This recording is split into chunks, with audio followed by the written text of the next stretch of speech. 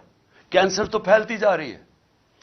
Cancer کا جب تک کینسر کاٹ کے نکالی نہیں جائے گی، اب یہ ملک کا علاج ہو نہیں سکتا قرضوں سے. تو اس سے کیا کرنا ہے؟ پہلے تو ہم نے اپنے خرچے کم کرنے ہیں. کئی ہماری گورنمنٹ کارپوریشن نقصان کر رہی ہیں، ان کو بالکل ریسٹرکچر کرنا ہے. ہم نے اتنی بڑی گورنمنٹس بنا دی ہیں، سوچنا ہے کہ ان کو ہم نے صحیح طرح چلانا کیسے ہے. ہم نے مثلا پینشنز ہیں، اور پینشنز اتنی زیادہ ہو گئی ہیں کہ ہمارا جو خرچہ ایک صوبے کا خرچہ ہوتا ہے، اس میں اس کا زیادہ پیسہ پینشنز پہ چلا جاتا ہے. حالانکہ دنیا میں پینشنز کے لیے پیسہ بنایا جاتا ہے.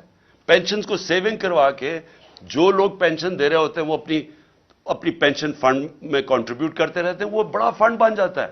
مہاتر محمد نے مجھے بتایا کہ وہ ان کا جو پینشن فنڈ ہے وہ ان کے لیے پیسے وہ انویسٹ کرتے ہیں، اسے پیسہ آتا ہے، اور اس سے پیسے میں وہ ملک کی دولت میں اضافہ ہوتا ہے. ہمارے لیے وہ بوجھ بنا ہوا ہے. تو میں صرف مثال دے رہا ہوں کہ ہمیں اب وہ قدم اٹھانے پڑیں گے جو اب تک ہم پاکستان میں نہیں کرتے رہے. ریولوشنری چینجز کرنے پڑیں گے، اور اس میں سب کو اکٹھا ہونا پڑے گا. ہم سارے جو ادارے ہیں سب کو فیصلہ کرنا پڑے گا کہ اب یہ راستہ ہے ہمارا، اور ہم سب نے اس راستے پہ جانا ہے. آمدنی کیسے بڑھے گی؟ ایکسپورٹس بڑھانی پڑیں گے. یعنی اس ملک میں اب ڈالر لانے پڑیں گے. وہ کون کون سے طریقے ڈالرز لانے کے لیے؟ ایکسپورٹس. آج تک کسی نے توجہ ہی نہیں دی ایکسپورٹس کے اوپر. جو ساری دنیا میں ملک آگے بڑھے ہیں، چائنا آگے بڑھا ہے، ایسٹ ایشین ٹائیگرز آگے بڑھے ہیں، اس ساروں نے اپنی ایکسپورٹس کے اوپر زور دیا ہے. ہم نے کبھی توجہ ہی نہیں دی کسی نے. ہم جب آئے تھے تو پچھلے 5 سال ہمارے پہلے ایکسپورٹ ٹو جی ڈی پی ریشو وہ نیچے چلی گئی تھی، بجائے پازیٹو ہونے کے نیچے آ گیا تھا، کیونکہ کسی کی توجہ ہی نہیں ہے ایکسپورٹس کے اوپر. تو سب سے پہلے تو دولت میں اضافہ کرنے کے لیے، اپنے ملک کی دولت اضافہ کرنے کے لیے سب کو سمجھانا پڑے گا کہ ہر چیز جو پاکستان ایکسپورٹ کر سکتا ہے، ہمارے ساری گورنمنٹ کے اداروں نے پورا مل کے ان کی مدد کرنی ہے کہ وہ ایکسپورٹ زیادہ کریں. ابھی آپ ایکسپورٹر سے، جب میں پرائم منسٹر تھا تو ان سے پوچھتا تھا تو وہ آتے ساتھ ہی بتاتے تھے کہ کتنی رکاوٹیں ہیں ان کے راستے میں، کہ ہماری گورنمنٹ کی کتنی رکاوٹیں ہیں ان کے راستے میں ایکسپورٹ کرنے کے لیے. تو پہلے تو یہ سمجھ لینا کہ جب تک ہم ایکسپورٹس کے اوپر ساری قوم مل کے انکریج نہیں کرے گی، ایکسپورٹرز کو پرائزز نہیں دیں گے، ان کو ہم ریکگنائز نہیں کریں گے، ان کو وی آئی پیز نہیں بنائیں گے، تب تک یہ ملک اب اس دلدل سے نہیں نکل سکتا. اس کے علاوہ، ایکسپورٹس کے علاوہ اور کون سی چیزیں ہیں جو ڈالر لا سکتی ہیں؟ پہلے تو سوچیں اور کون سی چیز ڈالرز ہمارا خرچہ بچا سکتی ہے. ہم مثلا پام آئل امپورٹ کرتے ہیں، ہم نے کیوں نہیں سوچا کہ اور کیا طریقے ہیں کہ ہم پام آئل کی اپنی امپورٹ کم کر سکیں. ہم نے پختونخوا کے اندر 2013 کے بعد ایک پورا زیتون کی پوری پلانٹیشن کرنی شروع کی، اور آج وہ انقلاب آ چکا ہے زیتون کا. اور زیتون کے اتنے ہم نے اب وہ لگا دیے ہیں، جنگل بنا دیے ہیں کہ انشاءاللہ تھوڑی دیر کے بعد ہم زیتون ایکسپورٹ کر سکیں گے. لیکن یہ ہمیں سب پہلے چیزیں سوچنی چاہیے تھی، کیونکہ جب بھی پاکستان کا اب آگے دیکھیں گے تو سارا وقت ہمیں سوچنا ہے کہ ڈالرز اس ملک میں کیسے آئیں گے. کون سی ایسی مثلا ٹورزم ہے. سوئٹزرلینڈ صرف ٹورزم سے 60 سے 80 ارب ڈالر کماتا ہے ٹورزم سے. ہمارا جو پہاڑی علاقہ ہے، یہ جس کو ہم ناردرن ایریاز کہتے ہیں، وہ دگنا ہے سوئٹزرلینڈ سے، اس سے زیادہ خوبصورت ہے. لیکن ہم تو کوئی پیسہ نہیں کماتے اس سے، کیونکہ ہم نے کسی نے سوچا ہی نہیں ہے. ہمارے جو اس ملک میں صاحب اقتدار، ہماری ایلیٹ، وہ ساری گرمیاں تو گزارتی ہے جا کے انگلینڈ میں اور یورپ میں چلی جاتی ہے. کسی کو پتہ ہی نہیں ہے کہ ہم کس طرح کی، اللہ نے ہمیں کس طرح کی نعمتیں دی ہوئی ہیں جو ہمارے ہیں. تو ہم نے کبھی سوچا ہی نہیں ہے اس کا. تو ایکسپورٹس بڑھانا، ٹورزم، پھر جس طرح میں نے کہا پام آئل، زیتون، ہر چیز وہ جو ہم باہر سے امپورٹ کرتے ہیں پاکستان میں ہر کچھ ہم اگوا سکتے ہیں. ہم نے کبھی اس کے اوپر نہیں سوچا. ہمارا سارا تقریباً کتنے 100 کلومیٹر کا ہمارا سمندر ہے، ادھر ہم سارا پام آئل اگا سکتے ہیں, کبھی کسی نے سوچا نہیں. پھر ہم کیسے, جو اصل اب چیلنج ہے میں آپ کو سنوں کہ انویسٹمنٹ لے کے آنی ہے پاکستان میں, ہم کیسے انویسٹمنٹ لا سکتے ہیں. میں آپ کو, ہندوستان 6.5 گنا بڑا پاکستان سے ہے. پچھلے سال پاکستان میں جو انویسٹمنٹ آئی ہے 2022 میں $2 ارب. ہندوستان میں کتنی انویسٹمنٹ آئی ہے؟ $75 ارب.